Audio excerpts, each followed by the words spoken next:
In this video, I will be going over something you guys should definitely be avoiding right now in Diamond Dynasty because it's robbing people of hundreds of thousands of stubs, and this is something that I have been avoiding this year too. If you guys find this video helpful, be sure to leave a like down below, subscribe to the channel so you don't miss any future videos.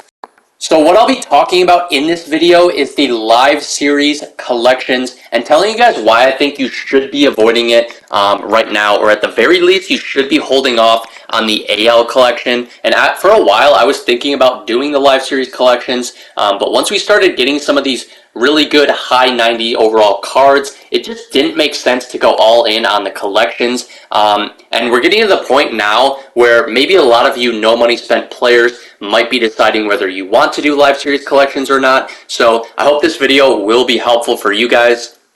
And just to break down the total prices for the live series collection, just to give you guys a clear picture of how much this is going to cost. So the AL collection will cost roughly 800,000 stubs to complete. The NL will cost roughly 700,000 to complete. So in total, it's going to cost about 1.5 million in stubs. And by the way, I found this information on the ShowZone's website. Highly recommend you guys checking them out if you guys haven't already.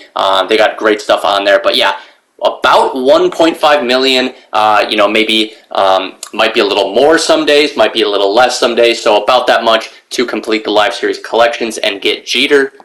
And as we know, for locking in the 800,000 stubs for the AL collection, we do get the 99 McGwire, and for locking in the 1.5 million stubs for the entire live series collections, we do get the 99 Jeter. And both of these cards obviously are very good, right? But we do have so many, at this point, we have so many other great outfielder and shortstop options, and we'll only be getting more, so I just do not think it's worth locking in this amount of stubs for cards that might not even be in starting for us on our God Squad, because again, once you complete these collections, all of the cards and stubs will be locked in and you can't sell anything.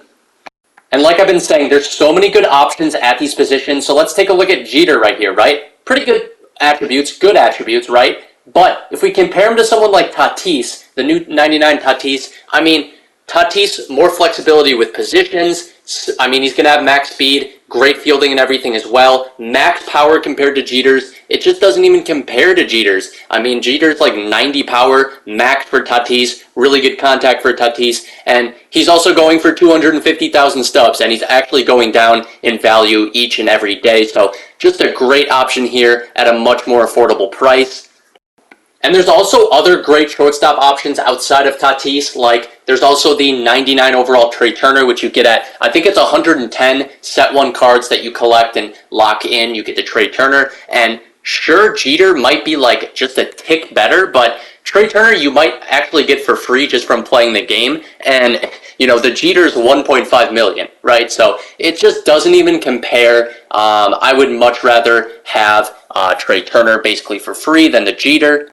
And the same goes for McGwire. If we're thinking about McGwire as a first baseman or corner outfielder, there's just going to be so many good options, right? So here's what McGwire's attributes look like. But if we're thinking about other first basemen, like we have the new home run derby Ryan Howard, that's like 80,000, similar stats, basically the same stats as the McGwire. We also have like Lou Gehrig, Miguel Cabrera, cheaper options at first base, more options at first base coming, and then we have all of these outfielders that, sure, some of these guys are center fielders, but they're going to be able to play any position in outfield, and all of these guys are just as good, if not a little bit better than the McGwire, at least in my opinion, especially with the speed component coming into play, because all these guys are like high 90 speed, where McGwire's like 50, whatever it is. So just not really comparable. So many good options, so many more great options coming down the road as well. But then what about the NL collection and the Sosa? Notice I haven't really mentioned anything about it up to this point. And the NL collection, like I mentioned earlier, will be about 700,000 to complete. And it's one of those things that if you have some of the diamonds already, it's going to be expensive still, right? But it's not going to be as bad, and still probably not worth it though until the value on these cards drop. But if you want to go with Sosa, go ahead, especially if you guys have the stubs and some of these diamonds already. It's not the end of the world, and I think I'm actually going to complete the NL teams here very soon, just because I have a ton of stubs, and a lot of these teams probably half the NL teams completed already, and then I have one or two of the high diamonds in the NL, so I want to use the Sosa card as well, so might as well get it done. If you're in my position, just a lot of stubs, have some of the cards already, want to use Sosa, but and it is a little bit cheaper than the others, but still probably not worth it. And at some point, live series cards will go down in value, whether we get a flash sale and cards crash a little bit, especially the high 90s, or just over time, these cards, as more and more people come into the game, more and more people open packs, free packs, everything like that, drive up the supply of these cards. Prices will go down over time just naturally. So once that happens, I would say you can go ahead and complete the collections and pick up the cheater. I just wouldn't do it now. I would just be patient with it because, the collection rewards just aren't necessarily worth it right now. And we have so many other high 99 overall players. We'll have more coming in the game in Set 2, Season 2, Set 3, Season 3. So all those sorts of things. I think you guys will be fine, even though you might make the point that these cards are core collection cards, so you can use them all year. I just think we're always going to have really good cards throughout the year. You don't have to stress about the live series collections. Value-wise, not great, especially if you're no money spent. If you spend money on the game, sure. It's up to you at the end of the day, but, if you're no money spent, I would suggest being patient. And let me know your guys' thoughts about this down in the comments, whether you guys are going to complete live series collections soon, whether you're no money spent or money spent, all of that sort of stuff. And yeah, just let me know all of your comments about this topic, because it is really interesting to talk about, and I haven't heard too much discussion about it.